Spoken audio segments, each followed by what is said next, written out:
Hello everyone, welcome to the HardVisa channel, and today I'm going to show you how to enable or disable depth of field in Killing Floor 3.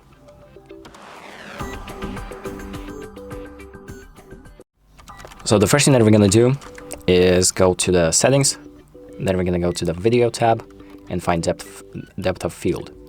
So let me just enable it to show you what this looks like. So for example, if I come up to some sort of object, for example, this